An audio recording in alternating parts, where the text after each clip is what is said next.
안녕하십니까. 둔산동 Q&A 공부방 동아쌤입니다. 독해력을 독서, 해석 능력 이런 뜻인데 독해력을 키우려면 첫 번째 질문 축하드리는데요.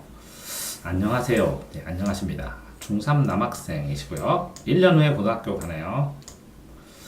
중3 올라간 거고 영어나 국어 모의고사 독해력이 중요하죠. 독해력이. 근데 약한 편이에요. 학원에서 고1 영어 모의고사를 보면 리스닝 특히 네. 점수가 괜찮은데 독해 점수가 잘 안 나와요. 안 나오는 이유가 이제 여러 가지가 있겠죠. 독해 28문제 중에서 평균 6, 7문제 정도 틀린데 여름방학까지 독해력을 올리고 영어 모의고사를 90점대로 만드는 게 목표입니다. 아주 훌륭하네요. 그러면 영어가 일단은 근데 이제 고1 영어로 90점 맞추면 안 되고 고3 영어로 90점 맞춰야 되는데 그치? 이제 독해력과 관련돼서 글을 읽는다는 것은 다 기본이야. 수업도 단어, 그 다음에 구, 그 다음에 절, 그 다음에 문장, 그 다음에 단락. 독해력의 가장 문제점이 되는 거는 이제 단어를 몰라서겠지? 단어의 의미? 그럼 단어 암기해야지, 그치? 그러니까 단어 뜻만 하는 게 아니라 문장 속에서, 문맥 속에서 단어를 암기해야 되지? 그러니까 그냥 생으로 단어를 외우는 게 아니라 문장 속에서 자꾸 단어를 외우는 법을 연습을 해야 하는 게 첫 번째고. 근데 이제 단락, 그 다음에 글 나오잖아, 그치? 네. 이 글을 한 단어로 표현할 정도가 되면 이 단어의 의미가 또 깊어져. 그 실제적으로 이걸 다 돌아서 이 글을 한두 단어로 이걸 뭐라 그래? 제목을 정하는 이유를 알게 되면 그러면 이 단어를 쓰면 어떤 단어들이 관련해서 쓰이는지를 알게 되면 이것들을 연결해서 이렇게 막은 걸 글이라고 그러지. 근데 이제 이 구는 절은 주어 동사가 다 주어하고 동사 파트가 있는 거고 이거는 주어 파트만 있든지 동사 파트만 있든지 그러면 이 주어도 그치? 목적어 뭐 주절인데 그치? 아니면 목적어 파트만 있든지 이게 주어하고 동사가 분리가 되면 구라고 그러는데 이 단어랑 결합했을 때 이 결합할 수 있을 때 요 원리를 이용하는 게 어렵지. 그래서 뜨거운 얼음 만들 수 있어? 그럴 일이 없죠. 있어. 튀긴 아이스크림 먹어본 적 있어? 왜 있죠? 제품이 있어. 그러니까 뜨거운 얼음이 된다. 그러니까 이 단어와 이 단어를 충돌했을 때 이 단어의 속성에 요 단어의 속성을 이렇게 집어넣는 거거든. 그러니까 개념과 개념을 결합할 수 있는 거. 이것도 엄밀하게 보면 단어야.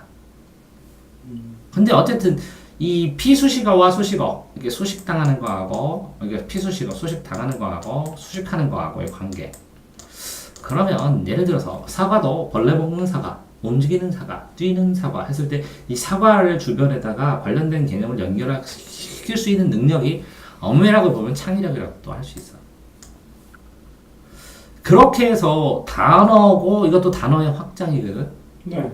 그런데 이게 이제 주어 동사가 되면 문장이 돼서 이 완결된 하나의 생각이 일부 만들어져. 그런데 이제 그렇게 되었을 때 보통 문장이 주어, 서술어, 우리나라도 주어, 서술어 이렇게 하나로도 나오기도 하지만 주어, 서술어 이런 식으로 내고 이게 목적어가 되고 목적절이 되고 그다음에 서술어 이런 식으로 나오는 것도 많잖아, 그치? 그렇기 때문에 이 문장이면 이게 완성된 생각을 얼마나 더 정확하게 캐치를 해야 되느냐고 그러려면 이 주체와 객체의 관계를 명확하게 주체끼리 쭈루룩, 객체끼리 쭈, 서술어끼리, 관계끼리 쭈루룩 비교할 수 있어야 돼. 이게 선택지 비교하는 거랑 또 비슷해. 그래서 이 문장 해석을 잘하는 애들이 문제의 선택지를 해석을 잘하는 거야. 네. 근데 이렇게 문장의 선택지를 비교를 하다 보면 그걸 요약을 잘하는 애들이 이 절 구조를 잘 생각해. 그러면 이 요약한 것 중에 핵심을 뽑아낸 게 구고 그 핵심 뽑아놓은 것을 대표하는 게 주제어야. 자, 그런데 이제 아이들이 여기까지는 어느 정도 하는데 정말 못하는 게 뭐냐면 이 단락 구분하는 거예요. 이렇게. 영어 하는 문장은 한 문장처럼 이렇게 보이지만 한 단락처럼 보이지만 실제적으로 이렇게 4개나 혹은 3개로 나눠져서 이 단락, 이 단락, 이 단락, 이 단락의 관계가 중요하거든.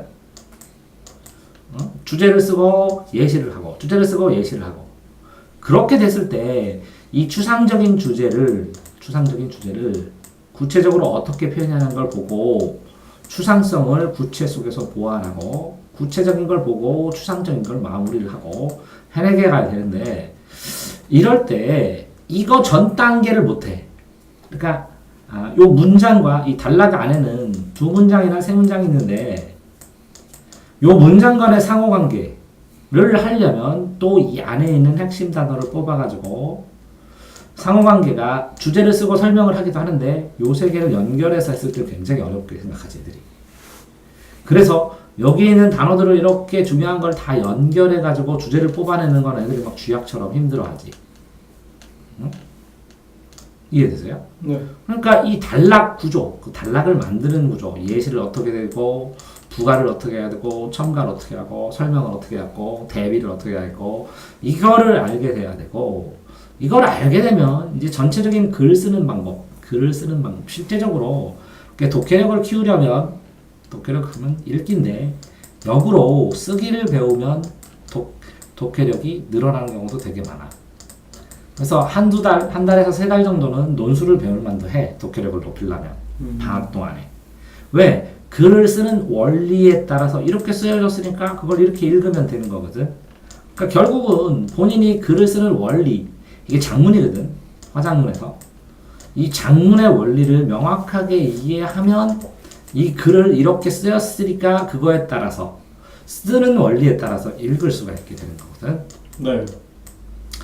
그러니까 이렇게 글을 쓰는 원리가 장문의 원리는 또 이렇게 음악, 미술, 수학, 과학 이 책에 따라서 글을 쓰는 갈래별 특성이 있거든.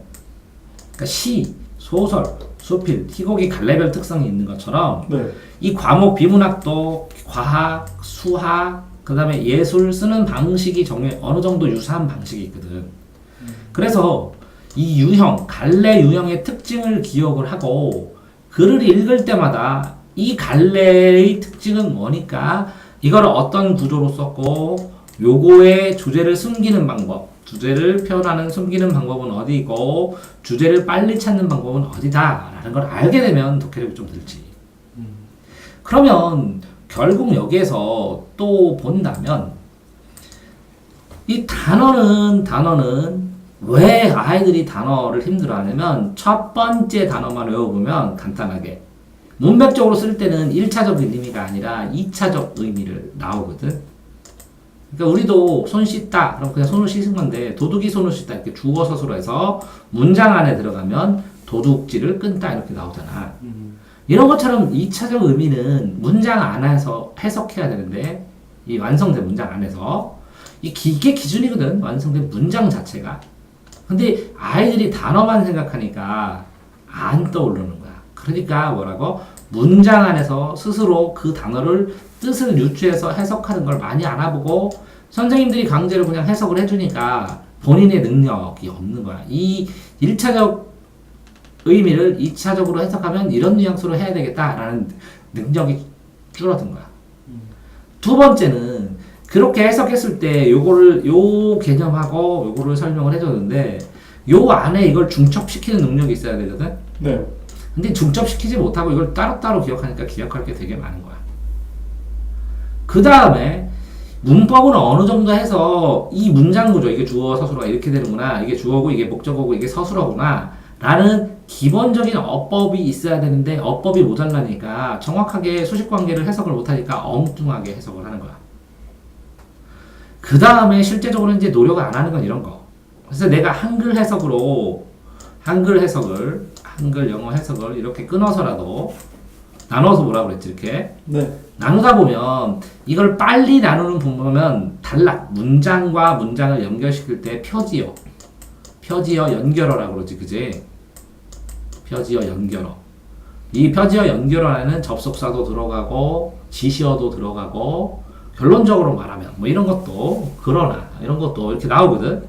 표지어 지시어를 통달하게 되면 이 문장의 흐름이 꺾이고 달라지는 것들을 이해하기 좋으니까 이걸 통째로 애들한테 외우게 하는데 이게 약한 경우도 있고, 그 다음에 단어를 골라야 하는데 이걸 줄기처럼 고부가줄기처럼 연결시키는 훈련을 안 해보니까 주제를 뽑지 못하니까 주제 안에서 연관되게 문장을 재해석해야 되거든. 주제 안에서 문장 재해석하고 주제 안에서 구의 절의 가치를 보고 주제 안에서 이 단어의 가치를 재평가해야 되는 거거든. 그러니까 주제를 뽑는 게 빨리빨리 못 뽑으니까 독해가 약하다고 하는 거야.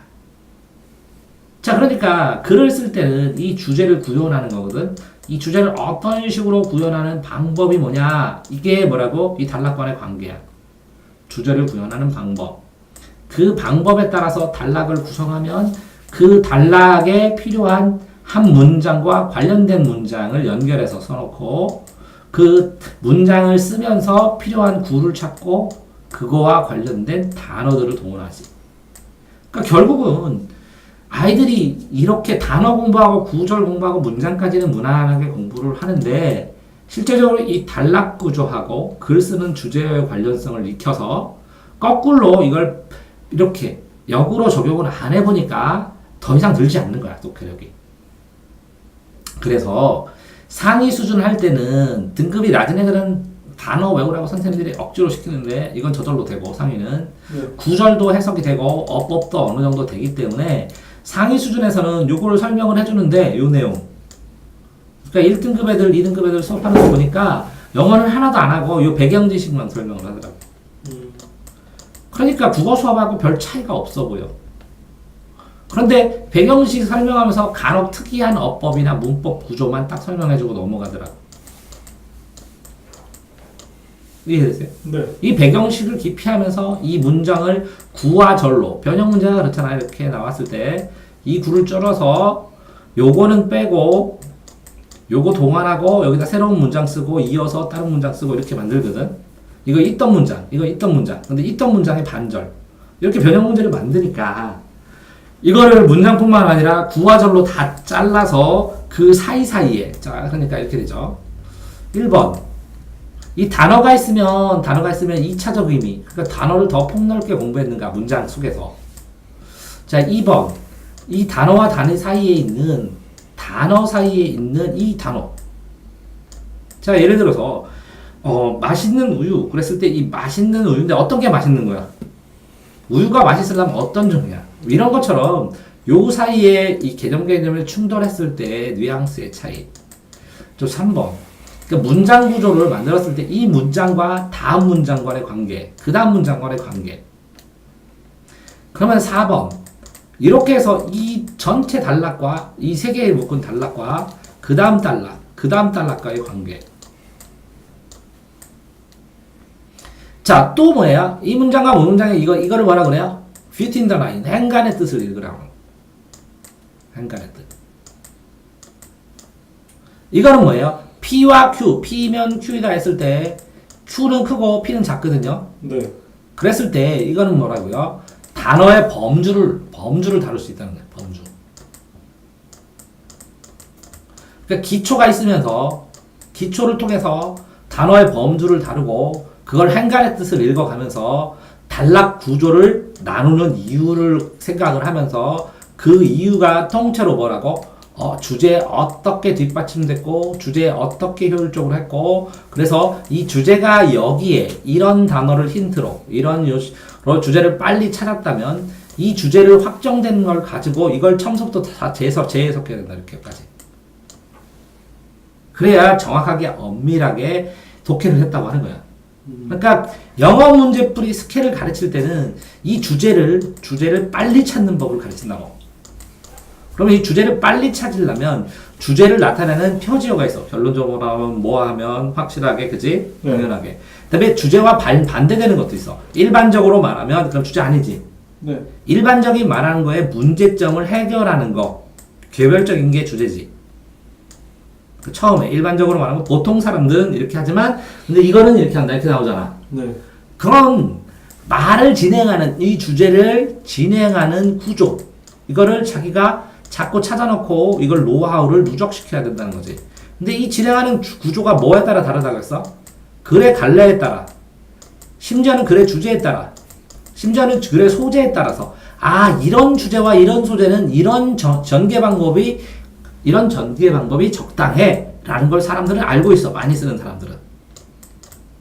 그러니까 문제를 많이 풀다 보면 이런 글의 주제는 대충 주제가 여기 숨어 있어 하는 걸 터득하게 되니까 아이가 독해력이 늘었다고 착각하는 거야. 그러니까 의식적으로 뭐라고? 첫 번째 뭐를 하고? 주제를 뭐라고? 빨리 찾는 방법. 주제를 숨겨놓는 위치. 그러니까 주제를 어떻게 빨리 확정하는가. 국어든 영어도 똑같습니다. 주제를 찾고 디테일하게 해석한 다음에 마지막에 진짜 주제로 점검하는 거기 때문에 문제는 주제에서 시작해서 주제로 끝나고 그 사이에서 문제풀이 과정이 있는 겁니다. 그러면 이 주제를 찾기 전에는 엄밀하게 말하면 정확하게 몇몇 문제를 빼놓고는 정확하게 풀었다고 할 수 없는 거예요. 그냥 감으로 찍었다고 하는 거지. 이해됐어요? 네. 자, 그러면 이제 복잡하지만 이게 첫 번째고 주제를 찾는 거, 주제를 어디에 있는지 갈래별로 주제의 특성 어떻게 숨겨있는지 어떻게 찾아야 되는지를 주의 있게 보고 두 번째는 이 전체 글을 이렇게 형식 단락으로 끊어서 이 단락과 이 단락의 관계들을 자꾸 써봐야 돼. 이건 예시다, 이건 뭐다, 이건 뭐다 이렇게 요 앞에다 써도 되고 이건 예시 단락이다, 이건 무슨 단락이다, 이건 무슨 단락이다. 그래서 주제는 여기다. 요거하고 요게 두 개가 주제다. 이걸 두 개를 합치면 한 줄로 정리하면 뭐다. 이렇게 한 줄 정리를 하는 거예요. 그런데 아이들이 그냥 읽고 체크를 안 해서 그런 것도 있어요. 여기서 이거 중요한 단어고 이거 중요한 단어고 이거 중요한 단어고 이거 중요한 단어고 이거 중요한 단어고 요게 중요한 단어면 이렇게 연결하면서 여기다가 이거랑 연결시키고 이거랑 연결시키면 되거든요. 그래서 이렇게 고구마 하나하나만 해결해서 그래요. 고구마 하나하나를 찾는 게 아니라 고구마 뭘 찾을 줄 알아야 돼요? 줄기를 연결해서 체크 표시할 줄 알아야 돼요. 이 줄기까지 표시를 했을 때 독해력의 출발점에 섰다고 할 수 있어요. 그전에는 뭐라고요? 감으로 찍는 거고. 이해됐나요? 네. 이렇게 줄기 체크를 하고 세 번째, 그러니까 주제별, 갈래별 글의 특성을 익히면서 주제를 어디 숨겨놓는지 그걸 어떤 방법으로 진행 방법, 전개 방법, 표현 방법을 이용했는지 전개 방법, 진행 방법, 표현 방법 이게 뭐라고요? 국어 1번 문제에 많이 나오죠? 표현 방법, 설명 방법, 전개 방법, 진행 방법 이런 거 그죠? 네. 이게 전체 구조를 보는 방법이에요. 그러니까 어떻게 보면 1번 문제는 독해력 물어보는 거예요. 독해력. 전체를 어떻게 읽어낼 수 있는가. 그 다음에 3번은 실제적으로 엄밀하게 만드는 이걸로 한계가 있어요. 배경지식이나 배경지식의 가장 차이가 많이 나는 게 뭐라고요? 경제. 배경지식 가장 많이 나는 건 단어예요, 단어. 그러니까 요거를 모르는 거예요. 그러니까 요거를 모르니까 시작할 수 없는 거고, 요거를 모르니까 연결시키지 못하는 거고. 그러니까 배경지식 차이예요, 독해력 차이는. 그러면 단어를 공부하고, 그러니까 이게 뭐라고요? 내신을 과목별로 충실하게 했느냐의 차이예요. 근데 자기가 그 과목을 못했으면 그 과목의 요점 정리라도 읽어봐야 돼. 독해력을 늘리려면. 그죠? 그 다음에 4번은 좀 어렵지만 이게 상황을 파악해야 되는데 이게 육하원칙으로 누가 언제 어디서 무엇을 어떻게 왜 하는 생각의 기준. 독해를 하고 내가 이해를 하려면 받아들여야 되잖아요. 받아들이는 생각의 기준이 있어야 되는데 기준이 없는 거예요. 그러니까 이걸 읽고 이걸 내 걸로 만들어서 생각을 해봐야 되는데 그냥 누적돼 갖고 기준이 없으니까 판단도 못하고 마무리도 못하고 그러니까 실제적으로 너 6하원칙 보니까 끝내준다는 거 알겠지? 네. 3간 보니까 6하원칙에 다 있지? 네. 이게 시간이고 이거 뭐라고 공간이고 네. 이건 시간이고 이건 인간이지? 네. 이거 누가? 이거는 어디서 언제 자 무엇을 이렇게 갔어 이렇게 갔어 이렇게 갔어 어떻게 왜 갔어 그러면 A와 B의 관계 이건 주어지 네. 이건 목적어지 이거는 서술어지 이거 시간 공간은 부사지. 다 되지. 상식의 3간이 육하원칙도 되고 이게 문장 성분도 된다고. 내가 만든 거야. 짱이지. 네. 어? 이렇게 상식의 3간이나 육하원칙이나 문장 성분이나 이렇게 뭔가를 분석하고 받아들여서 자기화할 수 있는 기준이 있어야 하는데 이게 없어. 애들이. 그래서 독해거리 안 넣는 거야. 무슨 얘기라고? 생각이란 걸 안 해봤다고. 무슨 얘기냐고? 책을 읽기만 하고 책을 읽고 많이 읽으면 생각이란 걸 하거든. 여유 있게. 네. 근데 책을 읽고 읽는 척하고 이렇게 생각이란 걸 덜 해보면 받아들일 수가 없는 거야. 이거 못 늘려. 그래서 어떻게 해야 돼? 결국은 1단계 주제 찾는 거 갈래별로 이게 단락 분석하는 거 배경 지식 공부하는 거 이 정도에 족할 수밖에 없어. 그래서 독해력 수준 차는 어마어마하게 많이 나. 세상을 읽는 눈, 글을 읽는 눈, 뭐 이런 거는 차이가 어마어마하게 많이 난다는 거죠. 근데 어쨌든 질문하면서 독해력 키우면서는 어떻게 하라고요? 첫 번째 단어 공부하시면서 문장 속에서 하라고. 그냥 단어만 홀랑 외우지 말고 구는 뭐라고? 이 구조를 했을 때 이 단어가 이렇게 수식해졌는데 여기에 이렇게 수식할 수도 있고 이렇게 수식할 수도 있고 이렇게 수식할 수 있지? 그런 차이에 대해서 간단하게 생각해 봐야 되고 이 절이나 문장을 했을 때는 그 독해에 필요한 어법은 확실하게 어느 정도 단련을 해야 되고 단락 구조 정리를 해줘야 되고 글 주제 어떻게 쓰는지 원리 좀 생각을 해서 배울 필요도 있고 그래. 그러면 이 독해력을 키우려면 많이 푸세요 라는 게 아니라 어려운 거를 심화 있게 깊이 있게 몇 번이고 수학은 애들이 반복해서 풀지. 네. 근데 왜 독해는 한두 번 하고 무슨 뜻인지 알겠다 하고 끝내냐? 어려운 걸 반복하는 거야. 논술 쓸 때 아이들한테 A 학교를 풀라고 하잖아. 네. 그러면 이걸 쓴 거 너도 해봤나? 이거 또 다시 쓰고 네. 이거 또 다시 쓰고 이거 또 다시 쓰고 그래가지고 열받아갖고 쌤 도대체 어떻게 쓰는 거 한번 써보세요. 그래서 내가 써줬어 이 정도 거. 그랬더니 쌤 포기. 논술 네. 싫어하잖아, 그지? 네. 그런 것처럼 정말 어려운 독해가 되는 문장을 두고 이렇게 보고 이렇게 보고 이렇게 보고 이렇게 보고 그지? 네. 거의 외울 만큼 한 10개 정도는 해보면 본인의 독해력에 대해서 점검은 될 거라는 거지. 그지? 그냥 무작정 읽지 말고 읽을 때마다 차이점도 한번 써보고 그러면서 최종적으로 그래서 나는 이렇게 끊고 이렇게 체크하고 뭐라고? 이렇게 체크하고 이렇게 읽어놔야겠다 하고 본인이 확정해서 나한테 가져와야 너 독해력 몇 단계 하고 알려주지. 이해되세요? 네. 정답 아니죠? 네. 국어 영어에 독해력을 증진시키려면 이렇게 다양한 방법이 있는데 이거 제목 뭐라고 하냐? 독해의 기술? 독해력을 증진시키는 법?